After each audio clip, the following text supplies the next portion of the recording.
morning, everybody. Guess what day it is? It's Hump Day! Mike. What day is it, Mike? That's my camel Humpty. Leslie, guess what today is? Is my Hump Day mascot. B-Flow's never been here for a Hump Day, so that you didn't give me a drum roll. You're supposed to give me a drum roll. I didn't know I was supposed to give me a drum roll. We're going to redo this. All right, guys. Guess what day it is? It's Hump Day! Mike. What day is it, Mike? Yes. Leslie, guess what today is? Shout out to Humpty. It's Hump You know Day. that commercial. Yeah. Okay. Brandon didn't know that commercial. Nah, it's classic. Brandon doesn't know. Brandon doesn't know What do he anything. do? Brandon doesn't know anything. Listen, I'm actually Nicole Moss. I got B-Flow, Brandon Flowers with me. Brandon Marshall is in NOLA, so he's not going to be joining us today. But that's okay because we got a jam-packed show anyway, and we're going to dive right into it. If you're just joining us, again, happy Hump Day. It's my favorite day of the work week. I don't know why. Like Wednesday is your favorite Yeah, day like of the work Wednesday's week? my favorite day of the work week because I feel like Monday and Tuesday are like, I don't know, I'm still like unwinding from the weekend. Yeah. Friday, I'm just like, why am I here? Thursday's weird. I feel like Wednesday, I'm like my most energetic. I'm my most like awake. It's like the middle of the week. I've had like 2 days of like good sleep because I'm like on weekday time. I don't know. No, Wednesday is like, all right, let's get to Friday where my weekend start. Like the week getting long. Like Wednesday, like let's get through it. Then one more day till Friday. Well, I don't know. I like Wednesdays, so it's Hump Day. Maybe I just like saying Hump Day. But that's why you came in with the tunes then. You Yeah, came in with good energy. Like when she had I did, I Roddy came album in. So going. we came into the studio and I was like, I'm turning the speaker on. We got this massive speaker and I was playing Roddy Ricch. Please excuse me for being antisocial. I had to put Andrew on because he had never heard the album. That's crazy. Which is crazy to me. Like I'm somebody who like I have friends who work like in music. Like one of my good friends, Lo, he works for Apple Music and he's like a critic, I guess. And he works with like Ebro and stuff and. So, like, I have people who, like, actually work in it or, like, historians of music. I'm just, like, a lover of music. Growing up in New York, like, I was listening to, like, the Illmatic before I could probably, like, talk. Like, my dad had all those albums. Like, I knew the lyrics to Sugar Hill Gang before I probably knew my ABCs. So you can't take a shower unless the right playlist No, on. I have to have music on. My mom thinks this is the weirdest thing. I have to have music on. Like I listen to music several parts of the day, like different vibes. For like in the morning, it's usually like Afro beats, like Burna Boy and stuff like that, or reggae. Like I like to start my mornings with reggae, like Bob Marley, like the classics. And then, like, around this time, afternoon, like, okay, I can, like, start getting into, like, rap and stuff. And then, like, at night, it's more kind of, like, I don't know how I would explain it, more like the weekend type vibes or, like smooth rap. Like, nothing that's, like, crazy, like, club music, more like future type stuff. Like I got K-Camp? Different, like K-Camp. Yeah. So, yeah, music is dope. So, that's my little spiel. We're going to dive into some football now because TJ Watt apparently is the man of steel. Per Ian Rappaport, Pittsburgh Steelers star TJ Watt suffered a badly dislocated finger and torn multiple ligaments in Sunday's win over Baltimore. Now, Watt just popped it back in and kept playing. The injury won't keep the DPOY candidate off the field after the team's bye this week. Now, this is where things get even more interesting. Watt may actually need surgery to repair the finger after the season, depending on how it heals. Now, obviously, continuing to play with it is going to prolong the healing process. But in the words of Mike Tomlin, he does not care, he being TJ Watt. The Watt brothers are built different. Yeah, like, this is insane. Even when this popped up, I was like, his finger, like, he'll cut that off. He old school, like Ronnie Lott, right? Like, he's a guy that is nothing gonna keep this dude off the field. He's like, you can tell, like, he loves to play the game, and there's nothing gonna keep him off. Right. If he can walk, he out there. So, have you ever like had an injury that was like crazy, but you also were like, I'm not coming out this game, so let me just like pop it back into place? Ash, I don't love football that much. If something hurt, listen, I am on the sideline. Even when I had my concussion, it's like, bro, you don't got no symptoms. You back. I was like, give me 2 more weeks just in case something ain't right. Like, nah, I don't love football that much. B-Flow said I don't love the game. I don't love the hustle. Yeah. Not now, that if I'm much. out there, you go get my all, but you got to get me out there so first. So you never like popped your shoulder back into place, like even like in your younger days. Okay, I will take that back. I had AC sprains. I did finish a season where I had to get my labrum surgically repaired after, but I mean, we deal with pain as athletes. If it's something that I think going to affect me after football, then I'm like, yo, you ain't getting me on this field. But okay, so you're talking about like a major, like a broken something, or you're not going out there on a torn ACL. Nah, or even if my knee has some kind of issue, I'm like, yo, I got to be able to run with my kids when I'm done, or my hip or something. But if it's like shoulder or something like that, like, shoot me up, I'm good. Yeah, like cortisone shot. Yeah, I think it's always crazy. I mean, I've heard people like popping dislocated fingers back, and I've actually seen that at the park. Like a guy will get like a dislocated finger, like playing basketball, and he just kind of like pops it back into place. But multiple torn ligaments is crazy. That is crazy. Like if you hitting it too many times, it's like almost like your fingers like hanging off on my like that's insane to be able to just be like, yeah, you know what? My finger's dislocated and it's torn in multiple places, but screw it, I'm gonna pop this sucker back into place. That might be outside my threshold of like my little tolerance. Can you imagine the pain that he was probably like? I guess your adrenaline kicks in and you're just like adrenaline, they'll shoot it up, but still that next Monday or Tuesday, that's a different type of pain. That's crazy. Listen, well, like I said, TJ Watt is in contention for DPOY. I think a lot of people, already have him as a favorite to win the award, possibly. It's still too early in the season, but I mean, nobody defensively, I think, is playing better football than TJ Watt right now. I mean, he is just absolutely insane, unreal. We have this conversation all the time, too. I mean, the Watt brothers, but when we speak about JJ, we're always having this conversation about him and Aaron Donald, and Brandon and I actually got into this conversation on the show.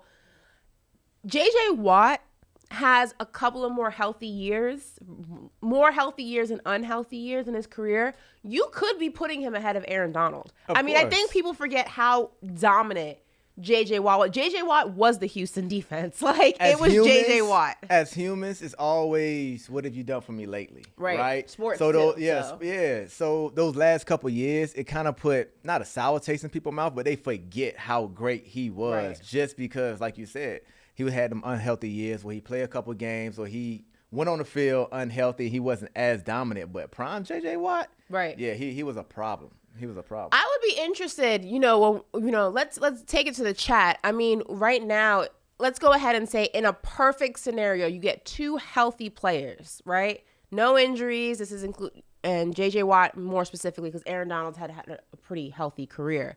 Are you taking JJ Watt completely healthy or Aaron Donald completely healthy at their prime? I want to see what the chat says. So go ahead and put your answer in the chat. Are you taking JJ Watt completely healthy at his prime or Aaron Donald completely healthy at his prime? I'm interested to see what the chat says there. So we'll wait for those answers to come in. Who are you taking? I'm going to take, that's tough. I'm going to go with Aaron Donald. I think I'm that human where it's because he's still doing it. I'm the person I was talking about. I'm going to let you know. Just because he has been healthy. I know you said bar, like just everybody's been healthy, but just because he's still fresh in my mind and he's just done it recently and he's still doing it, that's the only reason I'm taking We have some interesting, we have JJ, Chrisio says JJ. Some people said Aaron Donald. We got a multiple JJ easily, JJ Watt in his prime, JJ all day, JJ Watt. I mean, someone said Aaron Donald just barely, though. JJ Watt. We got a lot of JJ Watts here. JJ Watt can play every position on the line. Aaron Donald can also.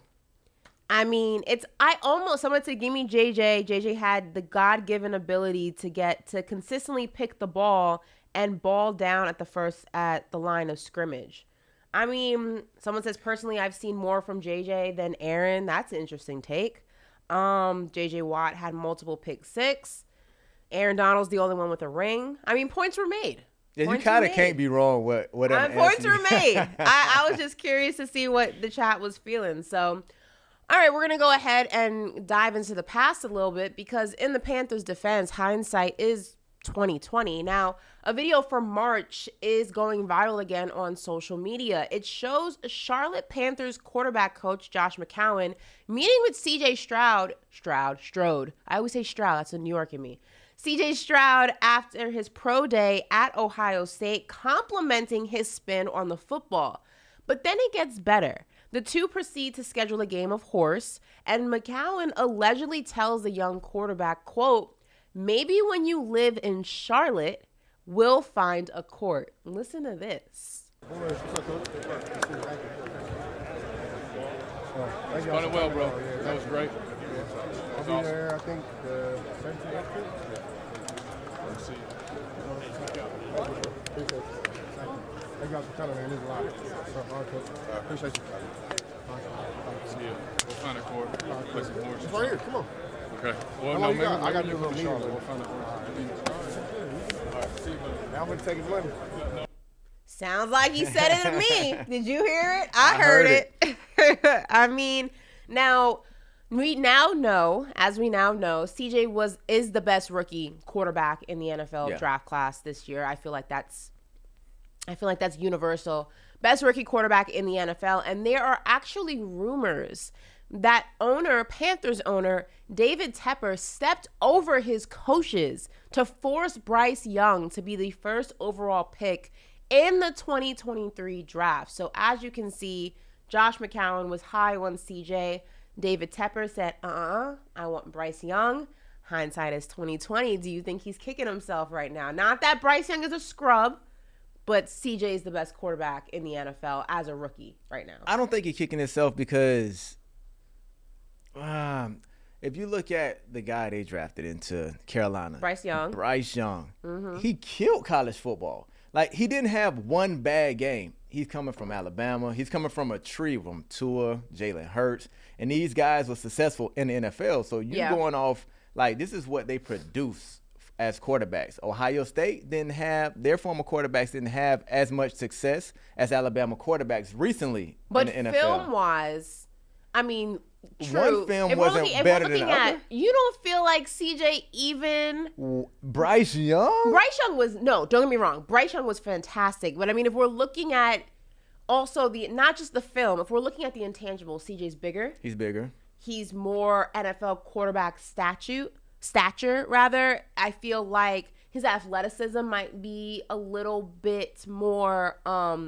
NFL ready than Bryce Young was coming out of college. I think Bryce Young is phenomenal. I don't think that, I think Bryce Young in college was phenomenal. This is not a knock to him. I'm just saying CJ was always, for me, NFL ready. Bryce Young was going to be a project. I don't think Bryce Young is a project or would be a project because maybe 5-6 years ago, but they don't go by prototypical, he has to be 6'4", he has to stand tall in the pocket. Like, you don't want a tall quarterback? If you can ball, not knocking you can that. ball. I'm not saying that. I'm not trying to short joke it, but like you don't want to talk. That was a knock against. Mahomes isn't tall. Lamar Jackson isn't tall. Is it Mahomes 6'1", 6'2"? That's not tall for a quarterback. That's taller than 5'10". Yeah, he's hitting like the limit, That's like of how Russell short Wilson you can height. go. Yeah, but Russell was also productive. Russell Wilson though is a freak of nature, and That's what Bryce Young showed in college. Okay. In college, to me, I never seen a bad game from Bryce Young. Even when it was down 14, and you're like, yo, Alabama about to take a L. He'll just be calm.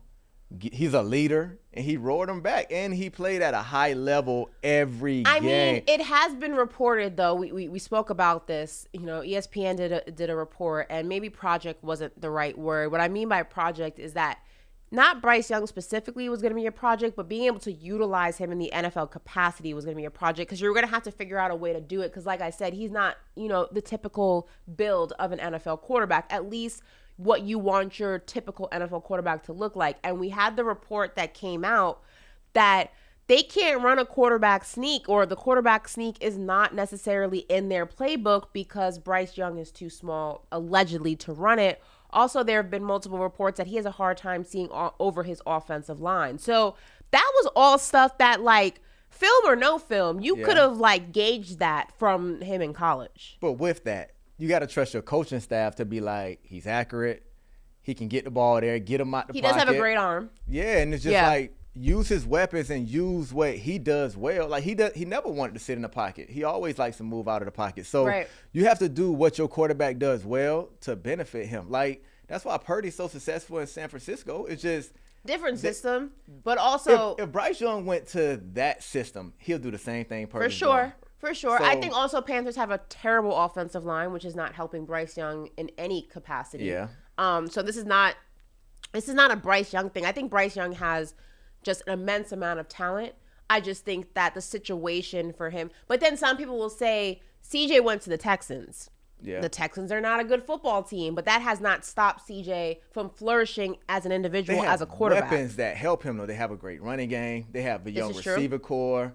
Like, the O-line isn't bad. So, it fits him a little bit more. Do you think he has better coaching than Bryce does? Because I don't think that they have bad coaching in Carolina. I don't think either have bad coaching. I think they both have decent coaching. They got good coaching. But everybody just go to different situations, right? This is Bryce's situation right now where the O-line has to get better. They have to get more weapons around him on the ice outside. Do you say that Houston has a good offensive line?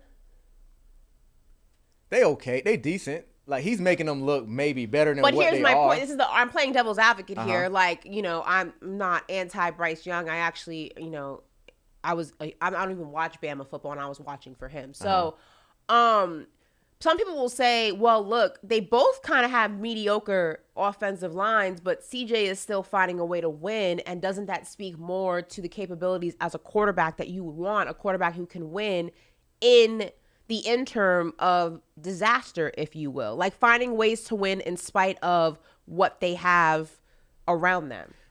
I agree. So CJ's a plug and play guy, right? Whatever system you can put him in, whether it's pro style, stand up in the pocket, go through all your reads. He can take a hit if he has to hold on to the ball. Like, that is him. But I don't think anyone should come on a Panthers owner where it's like CJ was the clear-cut better quarterback, right? You could have went either way. It was a lot of back and forth, a lot of mock drafts that had them going back and forth. Yeah, you couldn't have been wrong. That's the only thing that I'm saying here. It's like it was no clear-cut favorite, so you couldn't miss either way you go. We have a good question from the chat, though, for you, B-Flow. Who has the better team? I think the Texans are a better team. Really? I think the Texans are a better team. And they have a guy in DeMeco Ryans who's a great motivator as a coach. Something like Pete Carroll. I think they have a better defense in Houston for sure. You think Carolina has a better defense? No, Houston has a better defense. So when you have a better defense, they're going to get you the ball back. You have a coach that's, hey, you do your thing. He's been a player. So he know how to motivate you. The thing about being a head coach is who can motivate their guys the best, right? And you can just see CJ is just, it's no pressure on him. That's why he ain't throw a pick yet. It's just he feels like everybody believes in me. Everybody trusts. There's no pressure. There's no pressure to win. Like, nobody was expecting Houston to come in and do their thing this year. I think you do make a point. I do think Houston, if you look at, they have a better defense. They have a better offensive line. Not phenomenal, but way better than Carolina. And like you said, meaning CJ, has more offensive weapons at his disposal than Bryce does. So for all intents and purposes, it is the better team. It's the Texans, so people dismiss it. But if we're comparing the two, the Texans have the better team. Somebody said that CJ was always the better option, but he got knocked because he came from Ohio State. Do you agree with that?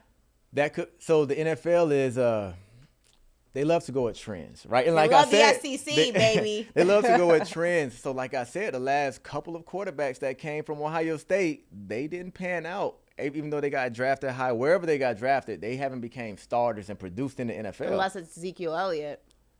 I'm just talking about quarterbacks. Oh, there's quarterbacks? Just quarterbacks, okay. Yeah. But like I mentioned, Alabama, like their quarterbacks was, and like Jalen was just playing ball. Tua was playing ball before he got hurt when they seen that the previous year. Right. And they just felt like Mac Jones, whatever was going on in New England, that wasn't on Mac Jones. So they was like, we see the recipe of quarterbacks coming from Alabama being successful. So, yeah. I mean, that's why I think GMs and owners do make the calls that they do. It's a copycat league. Copycat league. Well, listen, hindsight is 2020, so I don't know. I don't know if David Tepper is like, God dang it, I should have just let the coaches do their job. Maybe, maybe not. We will never know. We're going to go ahead and talk a little Deion Sanders. Now, Deion Sanders delivers mile-high social media numbers. This is incredible. Check this out. So, Colorado Buffaloes football their Instagram account has surpassed 1 million followers. Now, they joined just LSU, Alabama, and Ohio State, who all have 1 million plus. But the real fascinating number here is that they only had 58,000 before Deion Sanders was hired. This is a big deal. This is a Pac-12 program for now that only had 58,000 followers, that only had 1 win last season. Now they're up there in notoriety with LSU, Bama, and Ohio State, which are 3 of the best programs in college football. I mean, you can say a lot about Deion Sanders, but what he is doing for college football, specifically this program, I mean, you can't ignore it. You can't knock it. I know people are trying to hate on it. The numbers don't lie. Men lie, women lie, numbers don't lie. That's insane. That's who he is. I mean, from when he was a player to everybody wanting to wear number 21, right. From when he had the video game, when he wore all the chains, and even when he went to Jackson State, like, nobody paid attention to HBCU football as much as they did when he went to Jackson State. And then everybody was like tuned into Jackson State, the team. I took my daughter to the game when they played Florida A&M last year when Deion was there in Miami. And really? We sat by the band and we was rocking. I started following their band and everything. It's just like, that's what Prime does for your program. Like, he's a guy that he has an infectious personality.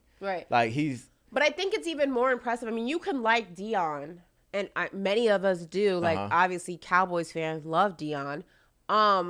You could like Deion and not give a damn about Colorado football. But it's fascinating to me how his personality is so infectious and people rock with him so hard that people who, A, weren't watching college football, never cared about college football, are so invested into what Colorado is doing and if they're winning, how they're performing, that they're watching games on Saturday that they never use. Like, for example, my dad hates college football. He thinks it's dumb. He hates the rules. He thinks it doesn't prepare guys for the NFL. He thinks, the overtime rules are stupid. Like, he is not a college football fan.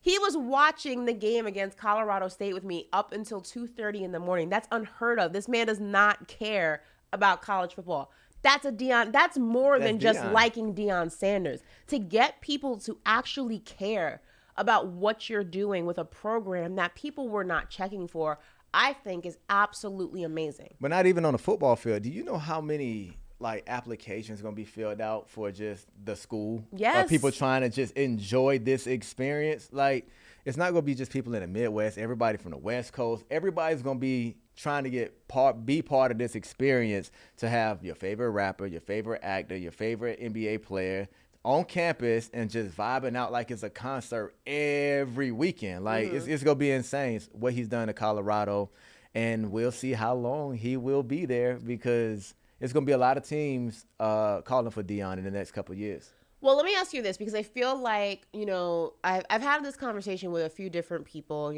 a lot of them being athletes, and it's been interesting to see how people, the different responses, and some people are like pro Deion and Deion, regardless, win, lose, whatever. And then there are people who are like, yeah, what Deion's doing is great. The swagger is great. The sound bites are great. The social media account is fantastic. Like, he's really in his bag in that regard. But all the glitz and the glamour will only last so long until the wins start coming. And obviously they won against Arizona State last Saturday. They lost the 2 against USC and Oregon, which I think a lot of people expected. I don't know anybody who thought this team was going to go undefeated. But do you think that Deion has to continue to win in order for people to, I guess, believe in his benefit in college, in his being beneficial in college football? And this is just me playing devil's advocate. I think that Deion never promised a championship right away. He never promised a Cinderella season right away. He never promised a perfect season right away. It's a process. It takes a couple of seasons to get going. I think next season this team's going to be even better. But I mean, where do you stand on this in terms of, Deion and having to produce wins in order to keep talking how he normally talks? So I always said, if Deion just wins 6 games this year, that's a hell of a job. He should be coach of the year, because I understand football. I understand you depleting the whole program. You're getting all these transfers in to get them on the same page, a whole new scheme, and you just doing this in a spring, right? So it's tough. I was like, if Deion can win 6 games, like that's a hell of a job. And Deion is honest. He'll tell you, we ain't there yet. I still need like 8 more dogs. He keeps saying that. I need 8 more dogs to be able to compete. And that's going to come within the next 1 or 2 years, you know. And the thing is about all the glitz and glamour. It's who he is. It's always who he's been. That's who he's been. Right. And people will say if he's not winning, it's a distraction. But when has Deion not won? Like, he's just that guy. It's just some people in life and what they do, they just continue to win over and over. So he got a track record of always winning. So I always just count on Deion now. Is like he gonna always figure it out. He gonna always win. So I don't expect Deion to lose and somebody come in and say, oh, that's a distraction. You got the rappers in the locker room. You got a DJ in the locker room. It's too much. It's like, nah. Like, it's interesting because I feel like people like knock the way that he's been moving with this Colorado team as if this is not what he was doing at Jackson State, as if this is not what he was doing in his career. This is who he is. Like, had he come into Colorado and been Nick Saban, everyone would have been like, what the hell? He's a sellout. You know what I mean? But now that he's not doing that. He's being authentic to himself, and people still have a problem with it. I'm just so confused. Like, do you want him to lead this program the Deion way, which is the authentic, transparent, dynamic, larger-than-life way, and go through the trials and tribulations of a season? Like, some games you win, some games you lose. I don't know anybody in their right mind who watches college football, who even understands college football, who thought that this team was going to beat Oregon. But it's just changed. It's Oregon. Like, what are we talking about? Like, without their best player on offense and defense in Travis Hunter. But it's changed. Whenever change comes, you're going to have a lot of people that they're not willing to accept it, or it's going to take them a while to accept it. So when all this went on at Jackson State, they like, this is what they do. The band be rocking, everybody rowdy. Like, this is what they do. But when you bring it to Power 5 and they never seen it before, a lot of people are just going to say, is this allowed? Like, should they be doing this? Wait, this is a cheat code, because a lot of other coaches, they don't have that swag that Deion have, and they can't do that. So it's just changed, and it's here now, and it's going to be more and more of this in the future, because a lot of teams going to see, like, this is where the recruits are going. Not only that, but you made a good point. Like, college football has drastically changed with NIL. Yeah. And people want to go to programs. It's not just about Bama. It's not just about LSU. Like, what he's doing for Colorado will get, you know, high prospects wanting to play for this football program, because now it's a different level of notoriety. It's a different level of opportunity, not just on the field, but off the field. And that's something that only a few programs have ever really been able to provide. That's why you see them getting the big deals. That's why you see them going high in the draft, because all eyes have always been on them. You're talking about the Georgias and the LSUs and the Bamas and the Clemsons at one time. And now you have a school that nobody was checking for, that has a black swag, black culture to it. And now some kid may not have to go to Bama. Maybe he's not able to go to Bama, but maybe he has what Deion's looking for, and he can go there and still have a very successful collegiate and hopefully pro career. I think this is fantastic for college football. And he's doing it the right way. If you're a parent, you know Deion is going to teach your child how to be a man. That too. Right? He's going to teach them discipline. It's not all about we going to be reckless and we ain't going to be getting our grades. It's like, he has 2 highly touted 5-star freshmen who hasn't been playing all year, because, like, I don't like the way they prepare. Like, they need to learn how to prepare and do the stuff away from the field to be able to get on my field. Like, that shows discipline. Like, I know their parents probably initially was like, yo, my son came here to play, but they're going to, later on down the line, they go see, like, no, he established discipline in my child. And it's like teaching him how to be a man. Even with Travis Hunter, now other schools around the nation are going to be forced to, a lot of these guys that play both ways, and say, yo, I want to go to your team, and I want to start at receiver and cornerback. And if they say no, it's like, hey, I can go somewhere that's going to let me do that. So Deion always says to Travis Hunter, like, you changing college history. Like, not only that, but I also think that, I mean, and you can speak to this more, but one thing that I always, like, when I've had conversations about the lack of black head coaches in college and also in the NFL, I say it's bigger than just, evening the playing field from a hiring standpoint. You're talking about leagues, at least in the NBA and the NFL. I don't know the numbers off the top of my head in college, but I would guess they're probably about the same. You're talking about leagues that have predominantly black athletes. Mm-hmm. And having a black coach, head coach, having black coaches, especially when you're a young man, or just a young person in general. Let's not just make it about a male or male thing. It could be female coaches as well. You relate to them in a different way. Especially in those developmental years where you're transitioning from being a teenager to a young adult. Having that mentorship and having that relatability and having somebody who maybe came from the same struggle you came from, or culturally understands things that you deal with or that you're interested in, that no knock that a Nick Saban could never understand. That's not his life. And that doesn't mean that Nick Saban is not a fantastic coach. It doesn't mean that Nick Saban has a difficult time relating to his guys, because his players speak very highly of him. But it's different. And I think that people are ignoring that when you have young black men on your football team, having a black coach is a different level of influence. And it's something that is going to change these young men's lives, whether they go professional or not. Having that father figure, uncle figure, whatever the case may be in your life at this stage in the game is so important. Yeah, they have to be able to relate to you, and you have to be able to relate to them, but they have to go a step further, right? A lot of coaches come to these, I'll say hoods, right? These mm-hmm. inner cities, mm-hmm. and they know where they're getting these kids from. Mm-hmm. Some of them from the projects, some of them lived a certain way. You seen the environment you came mm-hmm. and got them from. When you sit them on the couch. Yeah, mm-hmm. and when they get to your college campus, you expect a light switch to hit. And when they act out, or when they get depressed, or they act a certain way, you look at them like, right, why are you acting this way? Nah, we don't do that here. And they just kind of push you away and try to let you figure out on your own, right, when these are kids.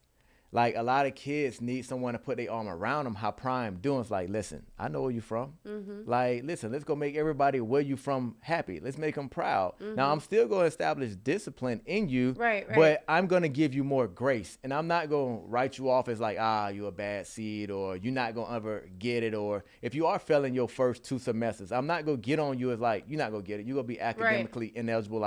I'm going to help you because you might not have had this structure. You might have never had study hall before. Mm-hmm. So he just goes the extra mile, and he surrounds coaches on his staff to go the extra mile for his players. Yeah. And that's what we need as college athletes. Listen, Deion, we're behind you. 100%. Right. The culture is behind you, Deion. You ain't never going to falter. Listen.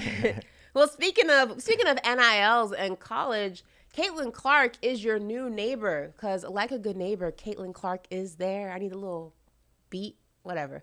Listen, State Farm has signed Iowa women's basketball star, not WNBA yet, but she will be, Caitlin Clark, to his athlete roster. Now, this is a big deal because Caitlin is the first collegiate athlete to join their roster, which includes Patrick Mahomes, Chris Paul. We've seen Travis Kelce in some ads. Here she is with Jake from State Farm. And she said she's honored to be joining as the first college athlete to the State Farm team.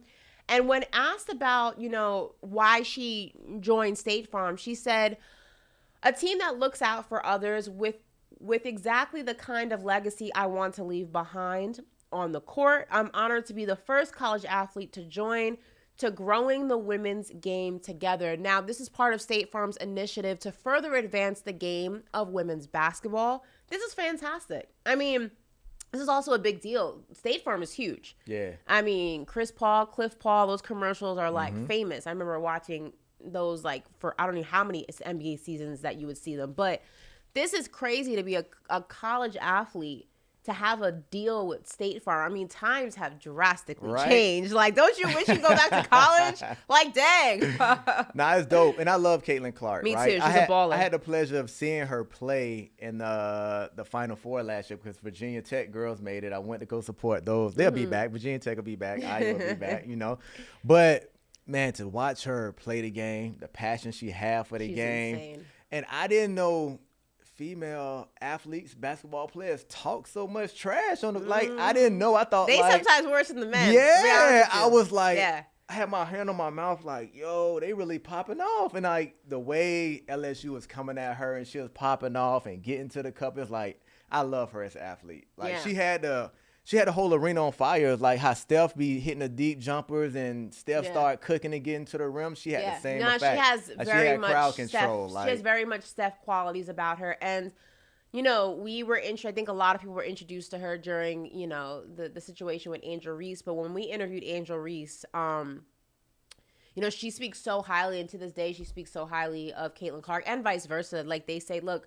we hope to be teammates one day. Like she's a good sport too. This is I love Caitlin. Love watching them play against each other. Love watching them play individually. I'm just so proud of these young women and so excited for the future of women's basketball. I mean, the W just keeps getting better and better every year. If you're not watching WNBA, you are missing out. The Aces and the Liberty face each other, I believe, tomorrow.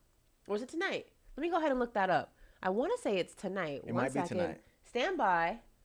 Let's go ahead and see. It is today at 9 p.m. So it's game 2. Liberty, my New York Liberty take on the Aces in Las Vegas. That game alone had, I believe, almost 800,000 viewers, which is crazy on an NFL Sunday. I mean, put that into perspective. The game was on a Sunday in the middle of the NFL prime slot. It was 3 o'clock game, so between the 1 and the 4:25 games. And almost 1 million people tuned in for 800,000, which was, I believe, one of their highest numbers to date. It's fantastic. Why do you think they're getting so many viewers now? Do you think they have better athletes with everybody on the team nice as opposed to back in the days where it's like 2 on a team that literally can take over? Like, what do you think? What? I think, honestly, that people are – I think there's been so many people advocating for the WNBA more than before, whether it's in the media, whether it's former athletes, current athletes.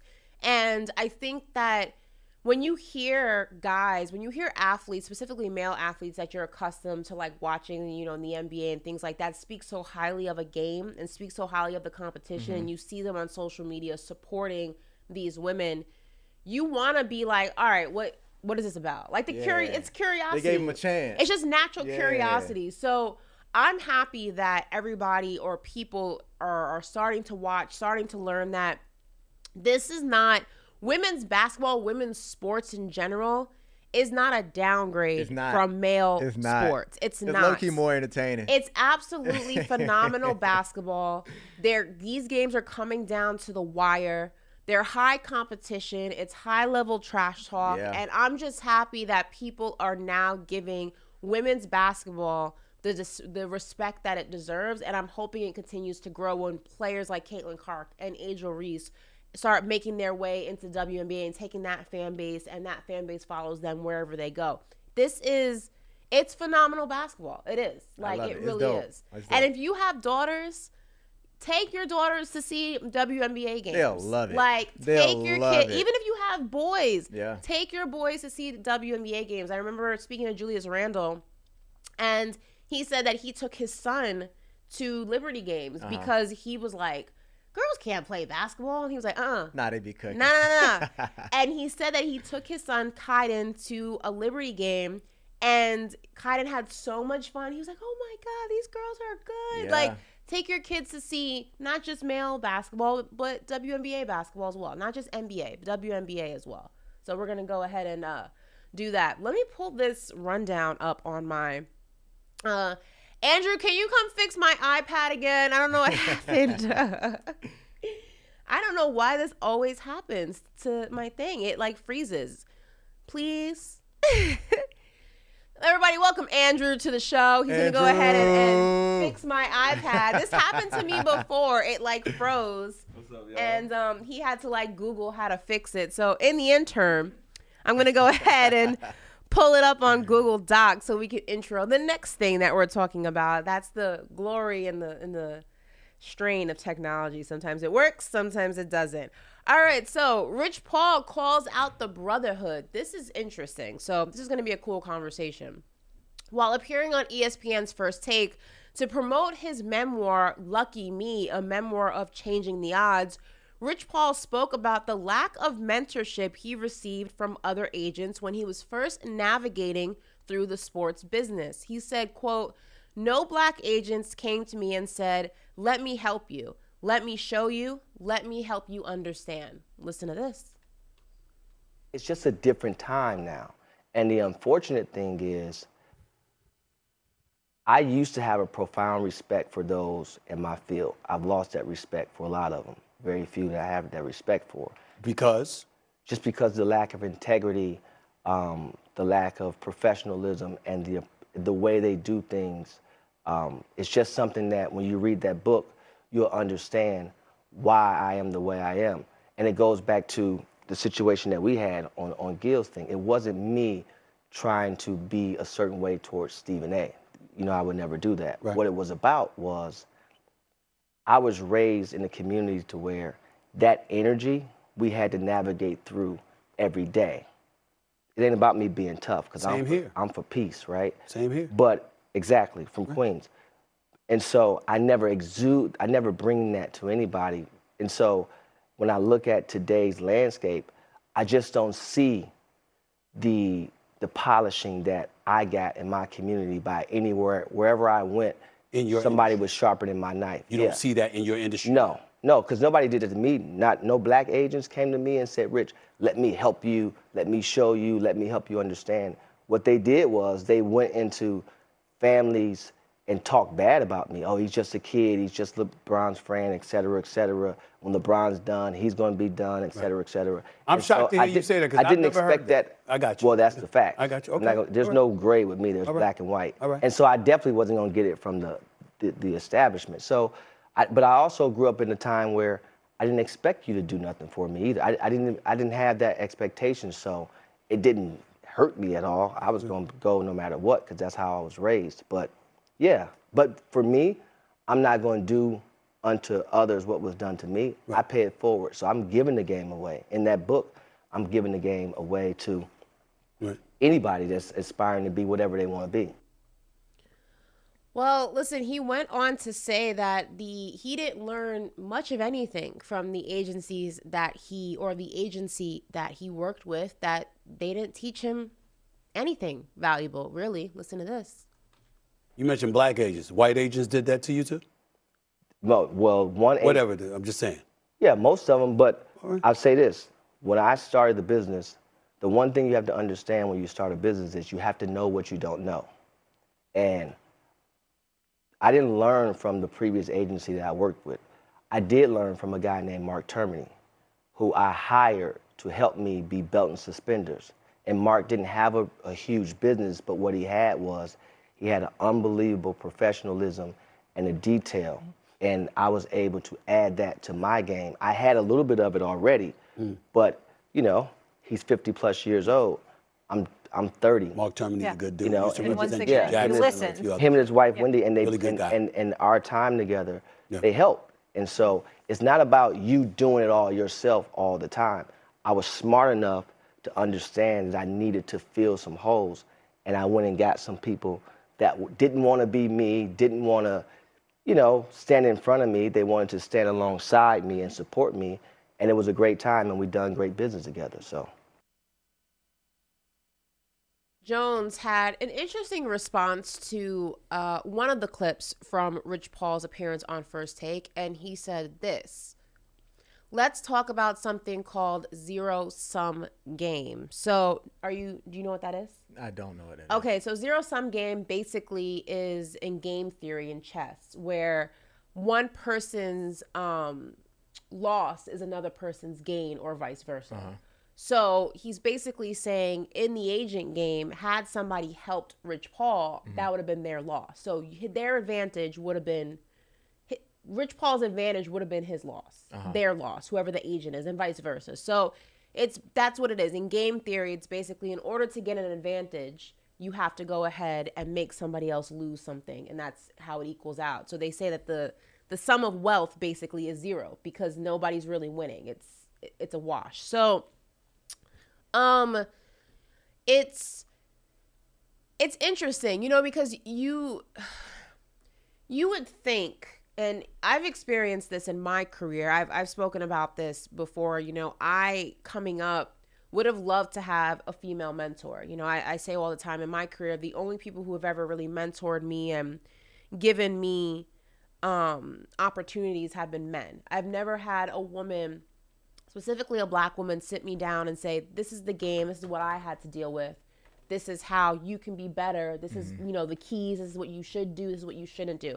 I never had that. And I always wish that I did, because I feel like maybe it would have helped me. Thank you, Andrew. I think that maybe it would have helped me avoid certain things, avoid making certain mistakes. But I also, you know, as I've gotten older, I also understand that people's inability or unwillingness to help you is not necessarily because you're not worthy of it. I think a lot of people are scared to lose their position to what's coming up next. And not everybody believes in the ideology of like what's for you can't be taken from you. You know, people will say it because it sounds good, but a lot of people don't actually believe that. So that's something that I realized, but I also am somebody who, like Rich Paul, decided to do things differently when I got into a certain position. You know, I've been at multiple events and you know, young girls will come up to me and say, you know, can I ask you a question? And I'm never somebody's like, no, I'm like, yeah, like, because I wish somebody would have done that for me. Yeah. And it wasn't from lack of trying. Like, I remember reaching out to several people, you know, just trying to ask for advice and sending emails and DMs and not getting a response. And, you know, it makes you, especially when you're young, it takes a toll kind of on your self-esteem and your psyche, because you wonder, like, why not me? Especially when you see other people have female mentors or other people have mentors of people that you wish would have taken you under their wing. It kind of makes you feel like, well, what, like, why am I, like, why don't you want to help me? Like, what's wrong with me? So in that regard, I hear it. But I also understand the competitive nature of the industry that he's in. You know, he's a young buck coming in. He has LeBron James on his side. And even back then, when LeBron was not LeBron James that we now know he became, he was LeBron James, a chosen one. Like, it was always, he always had a trump card in his back pocket. You know what I mean? I like the fact that he brought awareness to this, because no one would have ever known that Rich Paul had to go through this, right? People would have thought, since he got the tag from LeBron, everybody would have been looking to help him and, like, if you need anything, because they felt like they'll have some kind of relationship with the chosen one, LeBron, you know. But I'm a big advocate of everything happens for a reason, right? We all would love mentors or mentees, like, to, like you said, prevent all the little pitfalls and, like, everything they did 15, 20 years ago. Like, let me speed up my process to get where I need to go. Not even just speed it up, like, just you don't have to deal with the, not struggle as much as maybe you had to. Maybe like only 50% of the way, you know what I mean? But you can't question God's plan at the end of the day, right? Because they did that to you, you know how many people you're going to touch, how many females in your industry that's going to come up. And like you said, girls that talk to you after the show, that's going to come up to you. You go make sure you go out of your way to make sure you help so many more people. Not saying you wouldn't have been the same way if someone would have helped you and showed you the ropes. Like, you don't know, it could have molded you into a person like, I do have to go. I got to go catch this flight. Or I do have to go do this, right? And not felt bad about it because you'd have felt privileged. Like, but the fact that you had to grind through, like, you don't know how many people you going to touch and how many females in your industry go say, hey, Ashley Nicole Moss, like, she helped me out. She was the one that helped me propel forward, because one little conversation with her, and it's just going to spread like wildfire. So like we said, like, what's for you can't be taken away. It just might be a navigation system to how you're going to get there, but you going to help so many people along the way. When you get there, it's fall in love with it. This is facts. And I think that for me, like, you know, I use this analogy a lot. Like, whenever I do, like, panel discussions and a question like this comes up, you know, I relate it to this. Like, for me, you know, I equate it to holding a door open, right? So, like, holding a door open, yes, it's polite, right? But the deeper meaning for me, the deeper meaning that I've always kind of gotten from it is the ideology that it's making the destination to the same or similar place just a little bit easier, because now you don't have to open the door because it was held open for you. It's not saying I'm going to guide you to your destination. I'm just going to make it a little bit easier for you than it was for me. And I kind of feel like, you know, and this may be getting too deep, but the way that I view our time here on this planet is simply like not just to benefit ourselves, but to benefit other people, whether that's one person, whether that's several people, whether that's millions of people. And I think it's very selfish to utilize your time to just benefit you and your wants and your desires. And I've always wanted to obviously grow my career and be successful in my career, but I also feel like I didn't have a successful career if the girls that come after me had to struggle as much as I did to get to my position and to continue to grow in this industry. And I think that a lot of people don't think like that, or they think like that in theory, but they don't apply the action. And I think that it's unfortunate too, because we see that in certain demographics and others. I think that when it comes to white people in business, for example, they're not afraid to put their homies on. Like you see cousins and brother-in-laws and you know, sisters of cousins, and being in so many different positions to break bread and be successful. And I feel like because minorities tend to come from inner cities and neighborhoods that it's dog eat dog, and if you don't grind, you don't eat, that you take that when you reach a level of success, you still have that mentality, and it's like, I can't put you on because that's food off my table. And I feel like when you get to a certain position, you have to change that ideology. Like, the community can't grow if we're all holding on to the keys and we're all holding on to the secrets. We're always going to be at a disadvantage if that's the ideology we move with. And it happens in every profession, right? So when you're a rookie coming in, every veteran, they don't want to help you because they feel like, listen, if you ball and you take my spot, I'm going to be on the streets and I can't feed my family. Whereas instead of thinking that way, it's just going to be like, we all go ball. Even if you got to go to another team, you still balling, you go get your deal on another team. So, man, so many even athletes deal with that. I mean, it's been times on the field where you'll see guys ask guys for the coverage and they act like they don't hear them just because it's like, I'm not finna help you out. And then you'll get a contract before I get a contract. So I think, like you said, in all, especially our race, like we have to do better, you know, with just helping your brother or your sister. And it's not gonna take food off your table. Like you said, what's for you is gonna be for you.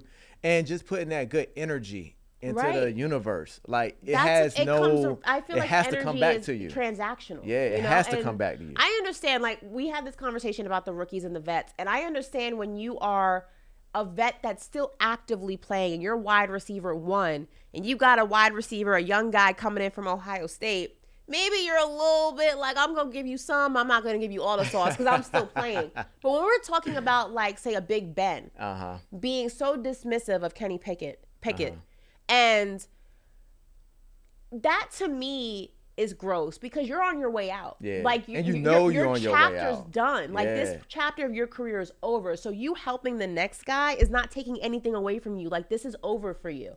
I understand more of being a little bit more selective about what you give away when you're still grinding in it, when you're still like somewhat even with the person that's coming in. But when you get to a position where you are so far past them, and they're just at 0 and you're already at 100, you helping them is not going to make them jump to 100. It's just going to make them maybe jump to 10. Maybe they don't got to go through 1 through 9. Like, that has always been so weird to me, that when you are in a position where you can help, not when you're still trying to figure out your own stuff, because that I get. Like, I was like that, like, earlier in my career when I was still trying to figure it out, and it looked from the outside looking in or the inside looking out, whatever the case is, that I had it like all figured out, but I really didn't. People would ask me, hey, you know, I'm not there yet, but one day, like, I'm not there yet. Now that I'm in a different position, I can start doing that a little bit more. And there's nothing wrong with that, but not doing it at all, I just feel like you can't grow. Like, we can't grow. We can't better ourselves like that. And at the end of the day, it's two types of people when it comes to this. It's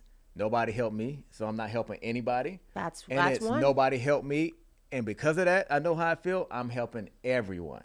Right. So it's all about how you see it through your lens, and hopefully, you know, everybody pivots to that second one. Where it's like, even if somebody didn't help me, I know how it feels, and I'm going to let everybody know the game. And like you said, it doesn't stop anything, because didn't that happen with, what was it?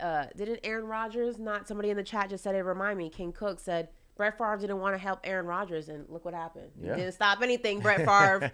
You should have helped him.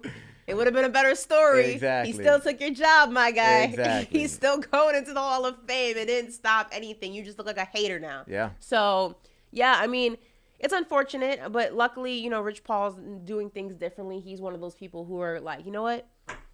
Yeah, nobody helped me, but I'm going to do it. I'm going to get it. I'm going to get it. I'm going to do it differently. Means. So I love that, you know, not allowing, I guess, the negativity and the ugliness of other people. You know, my mom has this saying. She says, don't let other people define who you are. Yeah. And if you are somebody who, you know, is a good person and you want to help people, and don't let people not doing that for you change your heart, change how you move. I think everything, you know, energy is transactional. Everything comes back full circle. Smart woman. Everything comes back full circle. So my mom thinks I don't listen to her, but I listen to that. So there we go. Listen, speaking of, it is almost 12 o'clock. So that means the winner for the Pepsi Zero Rookie of the Week is coming. So we're going to go ahead and recap our nominees for Week 5 with our segment, Yo, Rookie.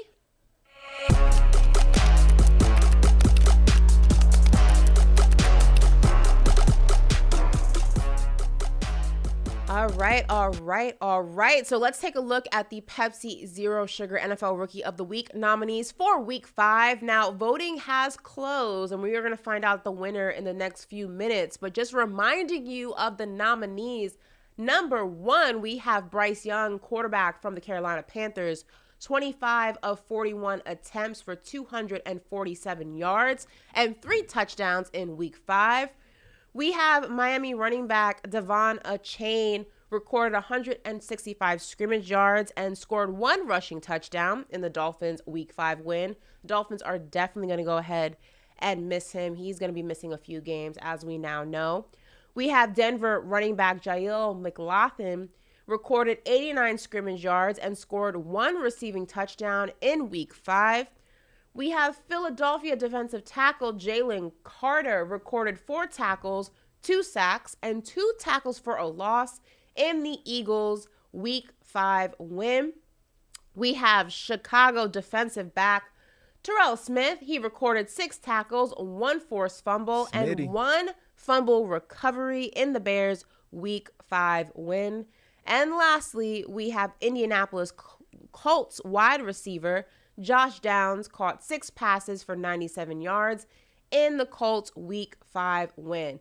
Now, yesterday we had, you know, double the trouble, and we had the opportunity to speak to both rookies, Terrell Smith and Josh Downs, about being nominated. So check this out in case you missed it.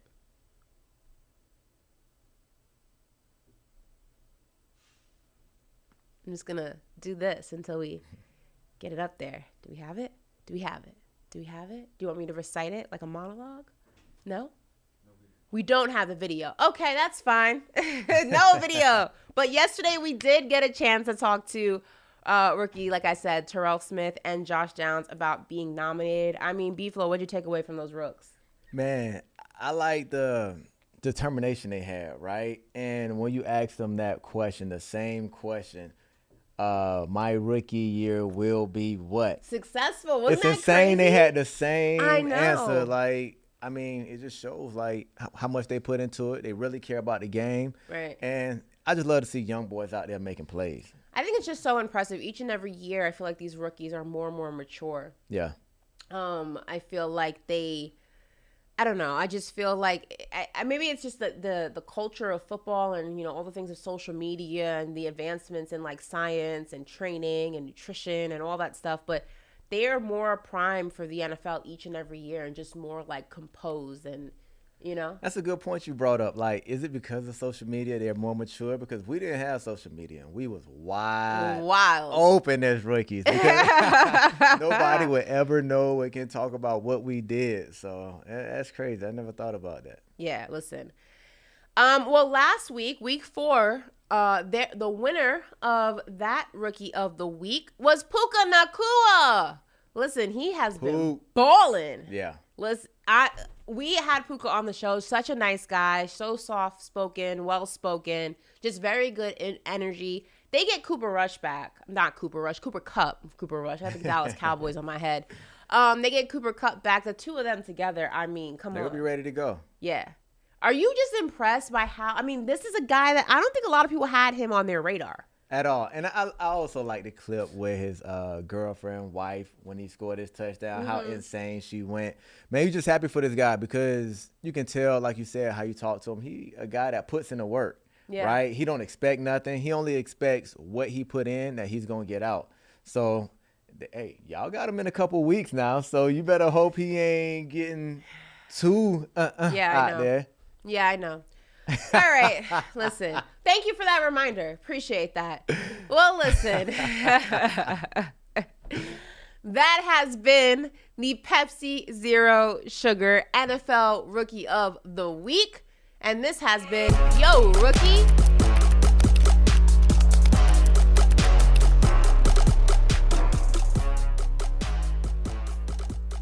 All right, we are going to dive back into NFL football. Not rookie speaking. This is more vet talk. But a mile-high clean sweep may be on the way. Now, for the past few days, rumors have been swirling that several NFL teams have called the Denver Broncos about trades for several players, including wide receiver Jerry Jeudy, left tackle Garrett Bowles, and safety Justin Simmons. Teams have also allegedly asked about wide receiver Courtland Sutton and pass rusher Frank Clark. Now, per NFL Network's James Palmer, players within the Broncos locker room believe a potential teardown is coming. Now, currently, Denver is 1-4, and they face the Kansas City Chiefs tomorrow. So, yeah. That's it, yeah. Now, yeah, that's not going to be a good game. Head coach Sean Payton disputed these rumors and said that the team is not, I repeat, not looking to trade their players at the deadline. Let's listen. That trade deadline, what does the balance look like in terms of the time you spend with George, just evaluating the landscape and what could be out there for you? Yeah, look, generally speaking, and I appreciate, it's a good question. George and I talk every day, 3-4 times a day. We're not looking to do business with any of our players. That doesn't prevent teams from calling at times, you know, and so, we just, you pick the phone up, but that's kind of where it's at. And, we've got a good handle on this current roster and then our vision for the roster a year from now. And that's the part about improving and getting better. But, until you just said it, I wouldn't have known it was 3 weeks away. I mean, 3 weeks seems like an eternity right now. So, Coach, Sean, I don't believe you, goes. Sean. We know how this goes. I don't believe you, Sean. Now listen, the NFL trade deadline is October 31st, Halloween. That is not a joke. That's real. At 4 p.m. So it's going to be trick or treat for some of these guys. But Sean, I don't believe you. I don't believe you. There were some things there that definitely raised my eyebrows. He said, we're not looking, but if people are calling, we can't not pick up the phone. You could not pick up the phone, but you want to pick up the phone. I don't believe you. But then say I didn't hear anything about this until you brought it up. Liar. Like, hey, come on now, Sean. But the phone, like you didn't hear nothing about it, but the phone is ringing and you picking up the phone. I don't believe you, Sean. Sean Payton. Hat. I'm going to put this right here. Look, this is Sean Payton. I know cap. It's a Dolphins hat, but it's big cap. Big cap, Sean. I don't believe you. It's crazy that people are even talking about trying to rebuild this whole roster, right? Because before Russ came 2 years ago, they said this was one of the best rosters in the NFL. You just got to plug in a quarterback, and they should be a contender for the Super Bowl. So this quick, you want to go ahead and tear down this roster? Like, you can't. You have too many core pieces. You have too many key pieces. it's up to this head coach to figure this out. Because when you have the roster, what are they missing besides an O-line that they can shore up a little bit more? But every NFL team has a couple holes that they got to fill. It's like, nah, Mr. Payton, it's on you to get this team where they should be. When you start tearing down and trying to build through the draft, you create more and more holes. Now you're waiting for draft picks to come in and be who you thought they were going to be instead of just having a vets that can play ball in-house. I mean, this is a team that had a top 5 defense not that long ago. Yeah. And they're not remotely even close to that anymore. So, I mean, I hear what you're saying, but let's call a spade a spade. They're going to fall to 1-5 tomorrow. It would take a miracle 100%. for them to win that game. 100%. So you're 1-5. Your season at that point is pretty much a wash. With all the other competition in the AFC, like, let's be honest, it's pretty much a wash. Yeah. But it's tearing down the way to do this, though. I mean, how else are you going to go ahead? And if he's saying that we have an idea what our roster is going to be in the next year, if it's this, you're going to lose again. Okay, so what's the alternative? You have to go ahead and start thinking about what pieces fit, what pieces can stay, what pieces got to go, and what better time to do that than in the middle of a season that's pretty much a wash for you. It's over. You're not winning. You're not going to the playoffs. It would take a miracle for you to be a wild card. Like, it's not going to happen. My thing is, look at the guys they talking about giving up. Justin Simmons is one of the best safeties, young safeties in the NFL. You don't have to give up all these guys, but if people are calling about some of these, you got to start thinking like... You can't give up Simmons because Kareem Jackson is in year 15, so he's on his way out. You can't let both of your safeties go. Mm-hmm. Like, those are guys that keep the secondary together, so you got to keep Simmons. And then Judy, I mean, you talking about Judy and Sutton. Like, I mean, are you going to give one up or the other? I would keep Judy if you had to keep somebody, but Sutton ain't a scrub. He's not. But I mean, if we're thinking about this, if we're looking at this, the team is not working. From a multiple of angles, it's not working. So if you start fielding phone calls and you start hearing what's out there and what you can get in return from certain guys, I mean, you have to start thinking about what pieces can fit into your roster, what pieces make sense into your roster. You can't keep everybody. It's not going to work. If you think that you're going to go into next season with a better offensive line, everything that you have, and think a miracle is going to happen, the team doesn't work. From a multiple of angles, it does not work. You need to figure out how and why it doesn't work and what you have to do to change it. I just feel like they're so close. If you get how do you figure they're so close? They're almost 1-5. They still have a defense. If they get 1, maybe 2 offensive linemen in free agency, and then let's just say they get a Caleb Williams in the draft, you get some energy, you put him at quarterback. Caleb Williams? Yes. You just paid Russell Wilson a bajukal amount of money. Matter. What are you going to do with him?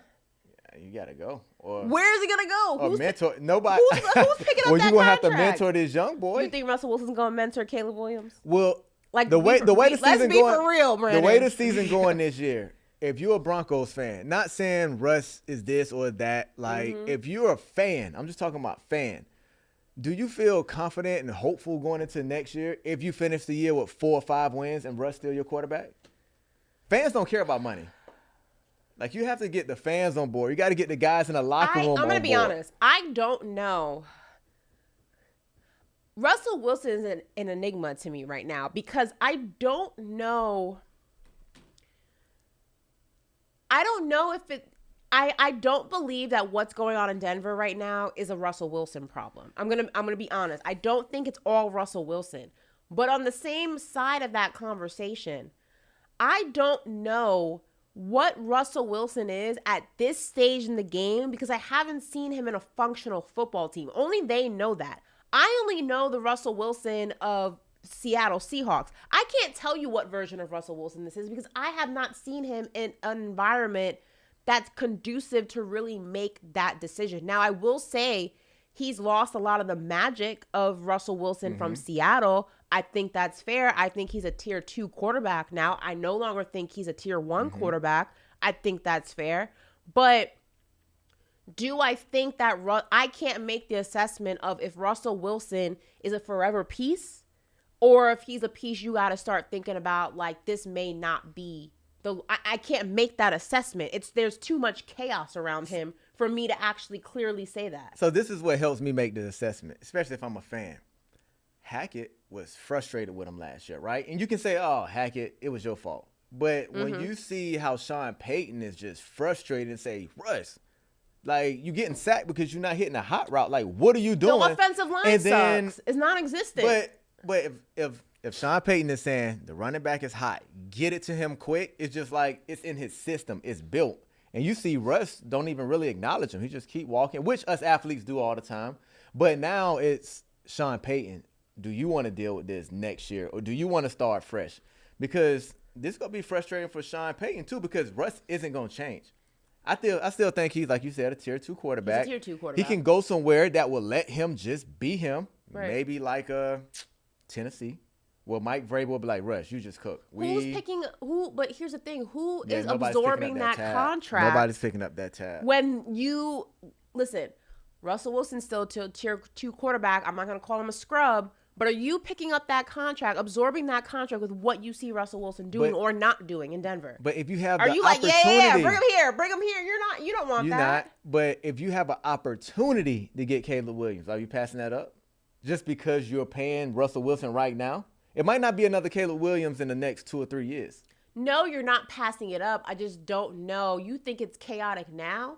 You bring Caleb Williams into Denver with a pissed-off Russell Wilson, who already is getting sacked left and right because he has a crap offensive line, much like he had in his later years in Seattle. You bring in a USC stud who's prime and ready to take his job. You think that's going to go well for the Denver Broncos? You think it's chaotic now? That's Armageddon. No, I think that's Armageddon. I'd rather it be Armageddon on the good end where we just eating cash and we just eating that bread that when you go eat it regardless, whether he go be there or not. It'll be like, I'll still bring Caleb in. It's just like he's just going to play. And it's just going to be Russell when your money ain't killing us no more. Like, you're on your way out. But I think we're also forgetting the Broncos aren't tanking. They're not even smart enough to tank at this point. They're actually trying to win football games. Can't win. Like Arizona, you're supposed to be tanking. Stop winning. Which pissed me off from the Cowboys because it's like, why are you actually playing? Like, you have a bigger picture, but I digress. This Denver team doesn't have draft picks. So you don't have a choice but to start answering phone calls. You can't build through the draft. You don't have any picks. You're right about that. You have to start taking. I forgot they don't have draft You got to start taking these phone calls. Like, oh, okay, Jerry Jeudy. All right, what do you want? Like, you don't have a choice. This is your only option. They got to get some of that back. So you got to dismantle this locker room. This is the only way you can salvage this partnership of Russell Wilson and Sean Payton. This is your only way to fix it. It's stressful to talk about. I can't even imagine what like John Elway and those guys in the front office is just thinking right now how they gonna make it work. But that's why they get paid what they get paid. I would like to say that if Sean Payton would have just waited a year. That's all he had to do. Wait 1 year. You wouldn't be in this situation, just sir. Wait 1 year. If you would have waited. Brandon tells this story all the time, and I can say it now because it's over and done. He was in Arizona, I believe it was, and he was at dinner or lunch or whatever, and sitting at the table next to him was Sean Payton and Jerry Jones. I believe it. Before Sean Payton took the job in Denver, and Brandon tells me this story, and I said, oh my God, it's happening. I interviewed Sean Payton in the LA Super Bowl, and when I asked him, he follows me on Twitter now. When I asked him, you know, like off camera, I was like, so like you coming to Dallas? He gave me a smirk. His face lit up. He was happy. He was excited. It's almost perfect. Like I don't know what happened. Perfect. It'd have been perfect. And I love Sean Payton, like as a head coach, like and how much success he had. Yeah. Should have been us, Sean. It should have been us, but I digress. We will see what happens with the Denver Broncos. Like I said, the trade deadline is October 31st at 4 p.m. And the Broncos face the Chiefs tomorrow, Thursday Night Football. We'll have the odds for that game. We'll dissect that on tomorrow's show. But I think we all know how that's gonna end. I know the chat was saying, yay, no Cowboys talk. Well, guess what? Joke's on you, because here come the Dallas Cowboys. CD's Cowboys confusion. Now, Dallas Cowboys owner Jerry Jones spoke to the media yesterday, and when he was asked about if he wants to see wide receiver CeeDee Lamb get more opportunities, Jones said, quote, "I don't know about that." He went on to say the team needs to spread the ball around to several wide receivers and tight ends. Brandon, stop laughing. Now, Lamb is due for a contract extension, so this is his contract year. And to date, he has only had 4 receptions in his last – he's only had 4 receptions in the last 5 games of this year. So he actually spoke to the media as well. When asked about defensively, Lamb was completely transparent and brutally honest and said, quote, "I don't know. Listen." What's the identity of this offense?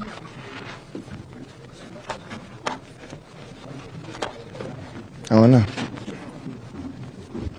Should you 5 weeks into the season? I guess so. I don't know. How do you guys find it? I don't know. Well, that's great. That's fantastic. That's fantastic. He being honest because I don't know either. I don't know either. I'm gonna be honest. Honest man.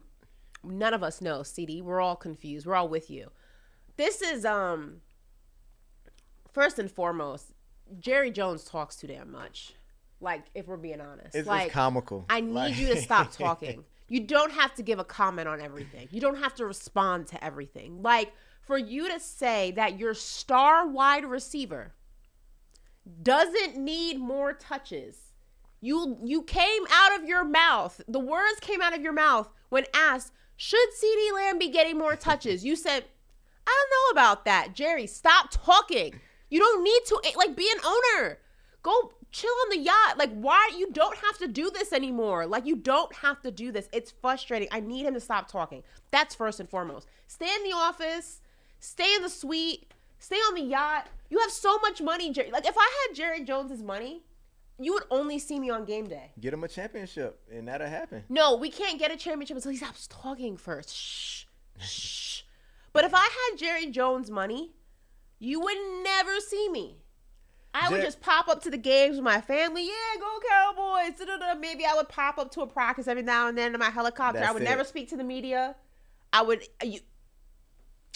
Jerry. I'm going to let the business people handle it. I ain't got nothing to do with that. I'm 70-something years old.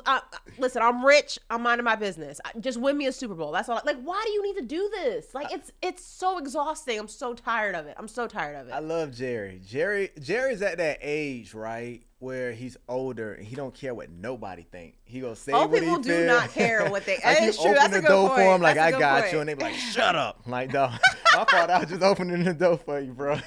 That's what Jerry is. He don't care that y'all want him to stop talking. It's like he gonna let you know how he. That old lady sitting on the phone, and she goes, "You think I care? Cause I don't." That's Jerry 1,000%. But with CeeDee getting his touches, you know, I just think they have to design touches for him. Now, if this was any other team but the Cowboys, because I think Jerry Jones is a great owner, whereas when it comes to paying his guys, like, he never stingy. He want to get his guys touches. Jerry pays, and he's loyal. He don't release them early. He pays his guys. I remember he dragged Dak Prescott's contract situation out. Out. And then what happened? He fractured his ankle. And then all of a sudden, you see the team lose, and now it's like, we need you, Dak. That was literally, in the past 15 years, that might have been the only contract that he dragged out. Because if this was any other franchise. He dragged out Zach Martin's contract. 2.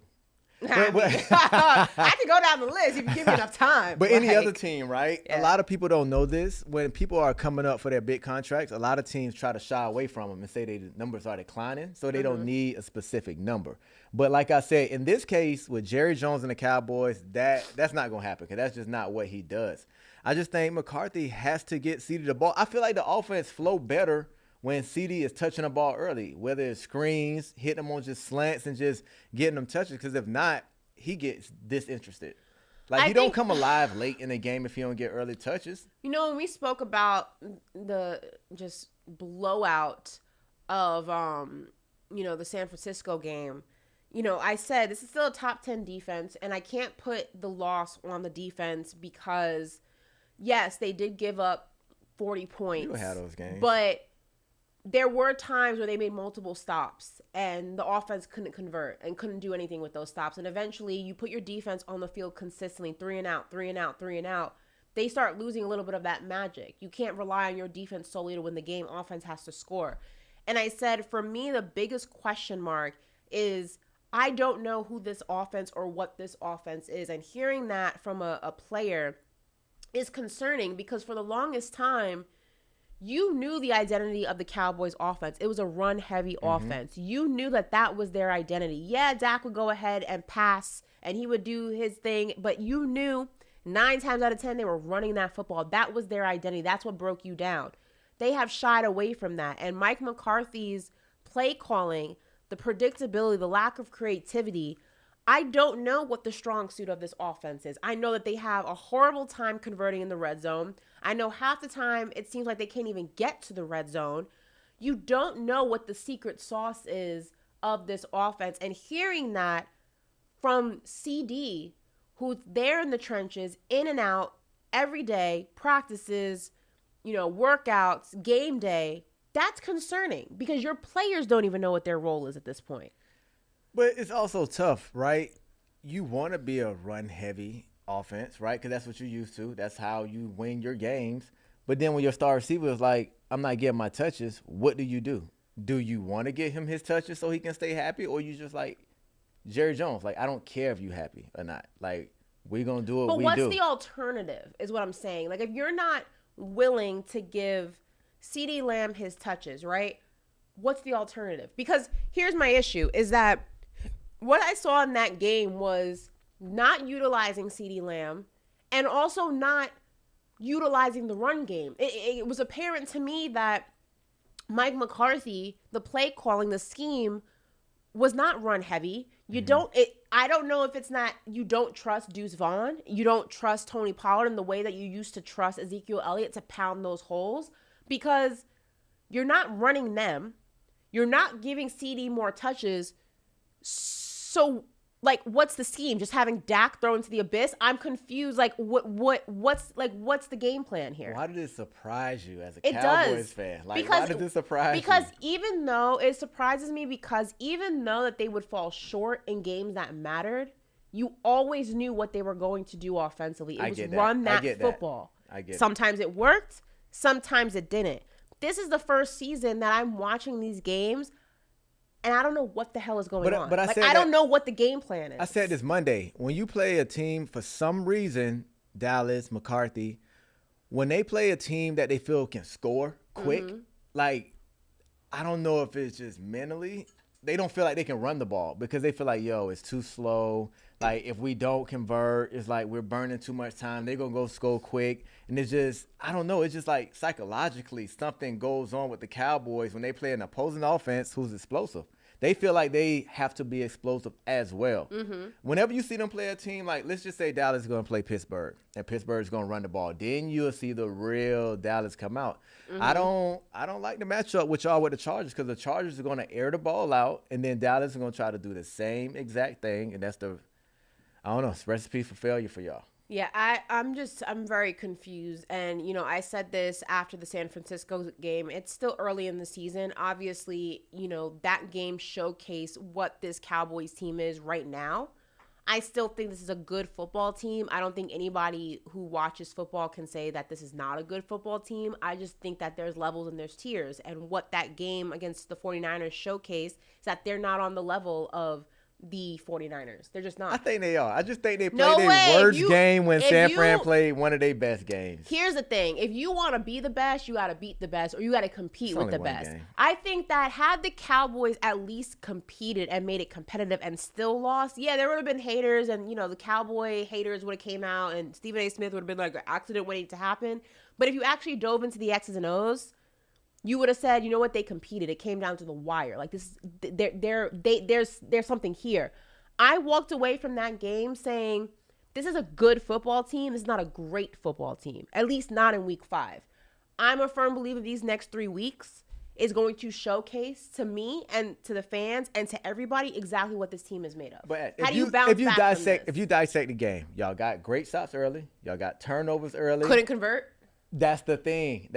Y'all didn't convert off y'all turnovers and stops, and San Fran just got 7. That's why the game got out of whack. If Dak didn't turn the ball over 3 times and they didn't turn that into points, it would have been a 2-score, 2-touchdown game. That wouldn't have been that bad. It just so happened that y'all defense that usually holds up, they bent and they broke because they was on the field just too many times. So if Dak just don't turn the ball over, y'all gonna be hard to hard to beat this year. Well, we're going to face the Chargers and Kellen Moore, who's looking for revenge. That's gonna be a good one. That's gonna be fun. But y'all can easily beat the Chargers 35-3-2. You don't know which Charger team gonna show up. I don't know which Cowboy team is gonna show up. So I guess we're both rolling the dice here. So that should be fun. That game is 4:25, I believe. It's gonna be a good one. Let me go ahead and see real quick. Stand by. I believe it's 4:25. Oh no, it's 8:15. Monday Night Football. Oh, that's gonna be live. Oh well, the plot thickens. Of course, it's a primetime game. Everybody loves primetime Cowboys games. Y'all have to play well Monday. I can't lose to primetime games. Those are national games. You know what I mean? There's nothing else to watch but you. Damn it. All right. Activity. Sage. Manifest. All right. Well, listen, to close out the show, we're going to have a topic about if you don't have haters, you ain't popping. All right. So last week, a Pac-12 assistant coach anonymously accused Colorado's Shedeur Sanders of taking sacks so that his completion percentage doesn't take a hit. Now, per The Athletic, the anonymous coach said, quote, he holds on to the ball for a long time. The full quote is, I think they want to rack up some stats for Shedeur. He really holds on to the ball for a long time. I think he takes sacks because he doesn't want to affect his completion percentage.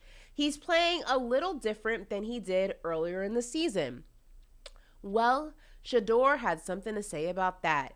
In a video shared to Instagram by the quarterback's Hall of Fame dad and coach, Deion Sanders, Shedeur called the anonymous coach a lame and a goofy. Check this out.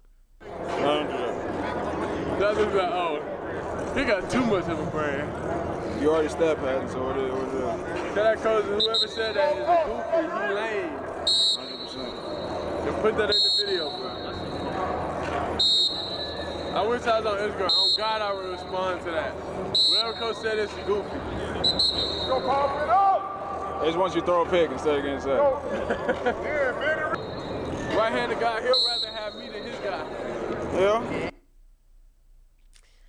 I like it. He said right-handed God, he'd rather have me than his guy. First of all, the graphic's hilarious. We got an anonymous coach in the graphic there because it's faceless. I hate anonymous reports. Yeah. I am somebody who, if you ain't gonna say it, then don't say it. You hiding behind anonymity is just, so corny. First of all, you hiding behind that to a kid is corny. You hiding behind that to a professional athlete is corny. But a kid is even cornier. Stand in it. You can do a lot of this to the media. You had a lot of this to say to whatever reporter got the quote from you. Put your name to it. Put your face to it. What's going to happen to you? And they won't do that because they have to play Colorado. And they don't want that smoke with him with a chip on his shoulder when he come in. I like the trash. So I love everything Shedeur said when he got a chance to pop back off. Shedeur is a guy that love the game, right? It comes from his pops. He's not worrying about no stats. He don't care about how many yards he throw for. At the end of the day, Shedeur wants to get that W, right? And just stunt after the game. It's just, that's who he is. That's all he knows. But with Colorado, in anything they do, it's going to come a lot of hate, right? Even when Travis Hunter got hurt, it's just he playing both ways. If he just played one side of the ball instead of them trying to, anything Colorado does, they know they're going to receive all the hate coming their way. But I love the way they embrace it. They seem like they built for it. I just feel I don't know, it's so corny to me. I don't know. I'm just somebody who, if you can't say it, then don't say it. Sometimes I feel like nobody even really says it. It has to, like, somebody is thinking this, a reporter is thinking this, but he got to put it anonymous on it for it to be valid. Why is it got to, it's more valid if it's coming from a direct name. I don't know. See, that's why I respect, like, what Colorado State did. Yeah. That's why I respect what Oregon did. Like, they put a face to the trash talk.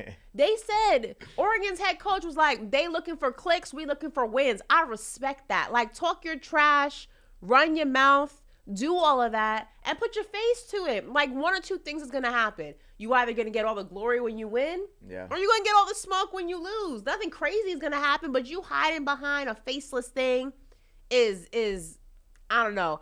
I'm not a fan of it. I think it's corny. I just feel like if you're not going to say it, then don't say it. I just think it's weird. Yeah, they don't want that smoke. That coach don't want that smoke. Whatever team he coaches for, he do not want that smoke. That's why he hid behind it. But that ain't gonna do nothing but just get Shedeur in his mode. He gonna come out and throw for another 350. You know, that's what I love about him too. He feed off that pressure. He feed off that controversy. So you ever have an anonymous source say something about you? Crazy? Nah, it could be. I don't pay attention to You never heard something about like an anonymous source coming to you and said, nah, not really. I'm so low key, Ash. Like, look at my IG. I don't post nothing. I probably haven't posted since 2014. You haven't posted since like I was actually gonna collab with him on a video that we did on the show Monday, I think it was. And I'm like, this man hasn't posted since like 2022. Like, literally, I wouldn't even have an IG. This is gonna be pointless. Yeah, like, I didn't even have an IG for the longest, and somebody made me get one. Like, I like to disappear. So if somebody gonna say something about, if somebody gonna say something about me, like my ears just shut off. Like once I hear somebody say it, like it's cool. That's me. Oh, why is it that you don't want Instagram? Because, like, why are you like? Are you like anti-Instagram? Like, I like scrolling, and I'm a people watcher. Like, I like to see what everybody's doing. Yeah, you're a creeper. Nah, you don't like going to restaurants and eating good food and just watching everybody come in. And no, I love people watching. You like people watching? Airport, restaurants. I love. What is it about people watching that you like? Because I weirdly try to figure out who they are, what they do. That might be my little acting little thing, like, you know what I'm saying, just always trying to figure out and dissect a person, what they're about, you know. I'm trying to figure if I'm like a people, but I definitely, you know what, I'm gonna be honest, I think it's the New York in me.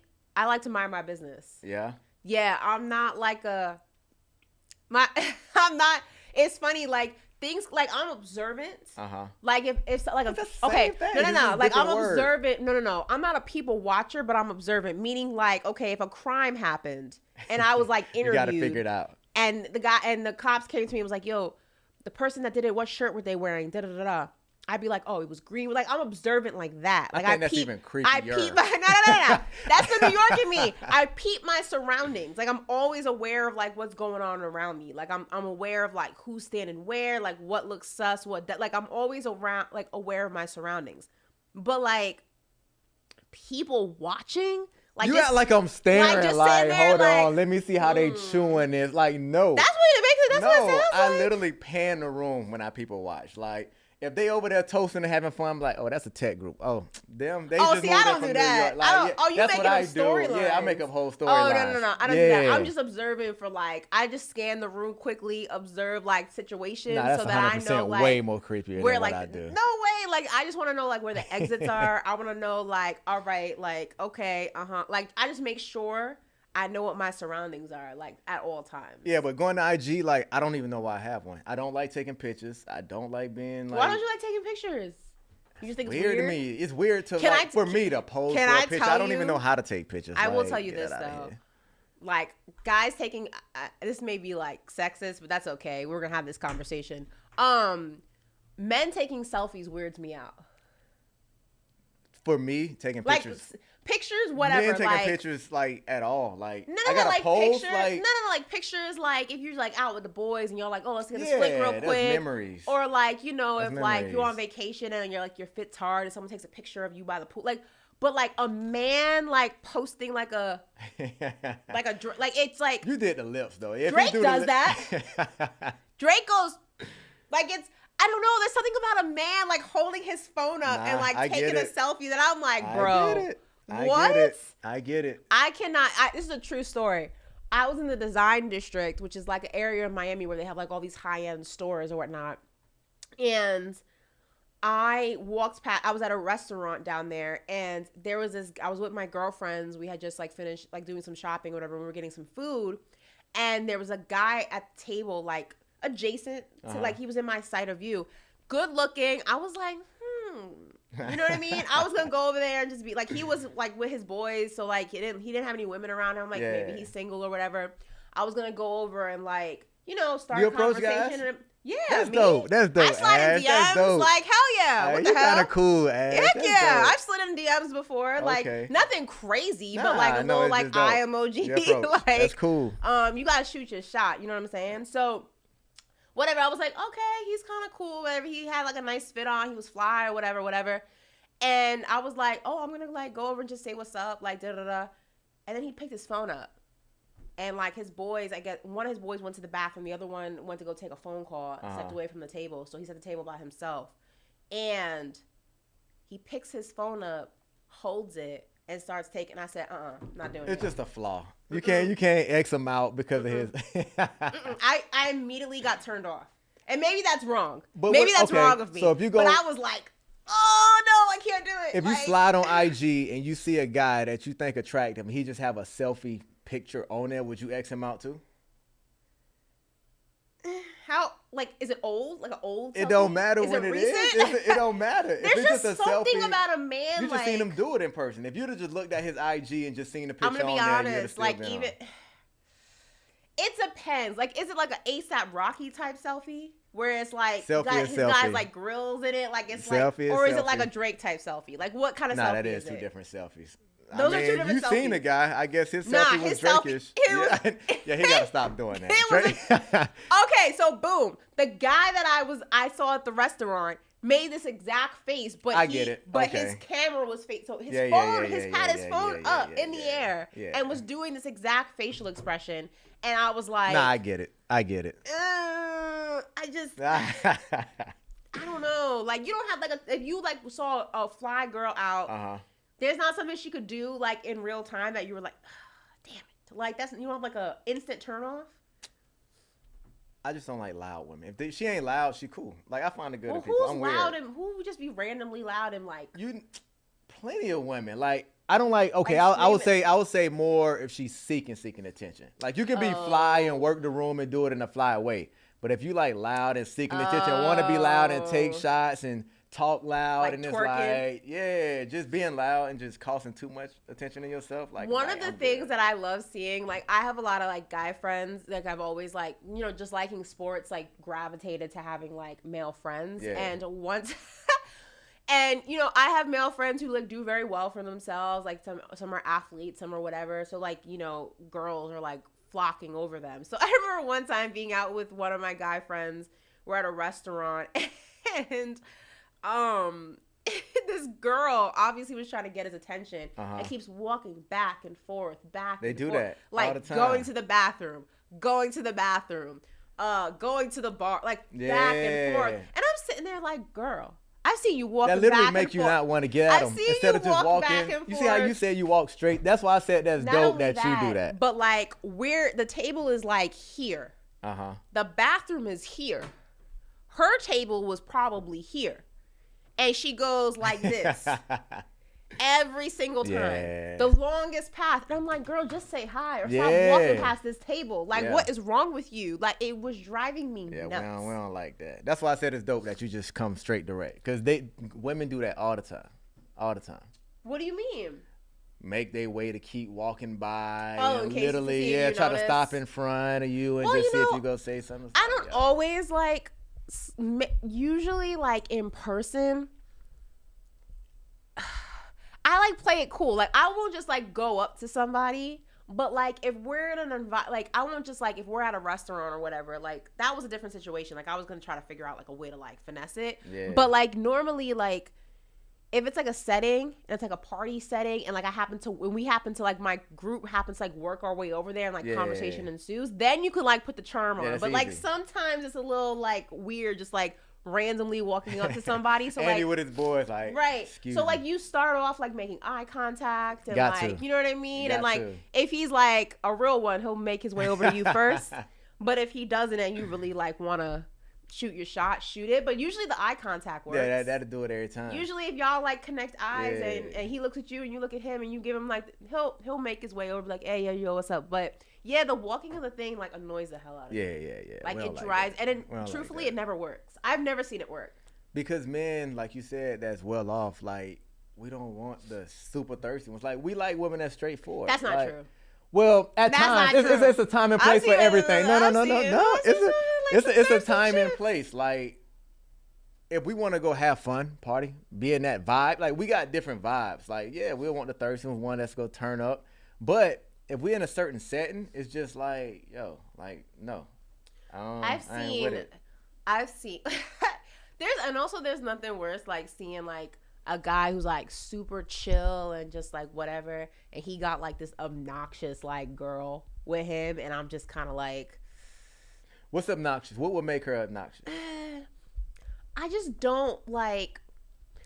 Maybe it's just me. Like maybe I'm just like different. Like in like behind the privacy of like my four walls and like with my friend group and stuff like that. I won't lie. I can be like loud and obnoxious and crazy. Like we make jokes, we're like, but that's like in our space. You know what I mean? In public. Yeah. I can't find myself like acting like that. Like I think in public people might even assume that I'm boring. Like because I'm just very like chill and just like I'll just like a little bop, like I'm not. It's a time and a place for everything. Like you can go out and be I'm not full blown. Like I'm just like, you know, like I'm just like I just feel like the part of me that's like crazy and weird and like obnoxious sometimes and goofy. Like I feel like that's reserved for like my inner circle.